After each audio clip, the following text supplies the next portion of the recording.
দেখেন হাদি বারবার চেয়েছে, আপনারা সবাই দেখেছেন, এখনো আছে, দেখবেন, মৃত্যুকে সে ভয় পায় না। সে বলেছে হত্যাকারীর যেন বিচার হয়। ডক্টর ইউনূস, আপনার প্রশাসন তাকে নিরাপত্তা দিতে পারলো না কেন? সিইসি প্রধান হাদির মৃত্যুকে বললেন একটি বিচ্ছিন্ন ঘটনা। আমি জানি না তার সন্তান আছে কিনা, যদি থেকে থাকে একবার আপনাকে কল্পনা করতে বলবো, কানের পেছন থেকে গুলিটা সামনে দিয়ে যখন বের হয়ে যায়, সেই রক্তাক্ত ছেলের দিকে তাকিয়ে আপনি বলতে পারবেন তো যে এটি একটি বিচ্ছিন্ন ঘটনা? আজকে যে হত্যাকারী আমরা জানতে পারি, আমরা দেখতে পাচ্ছি, সে অস্ত্র মামলা জামিন পেয়ে যায় এবং তারপর সে হত্যা করে।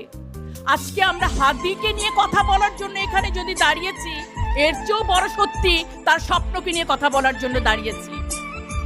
স্বপ্ন কখনো মরে যায় না, হাদিরা কখনোই মরে যায় নাই।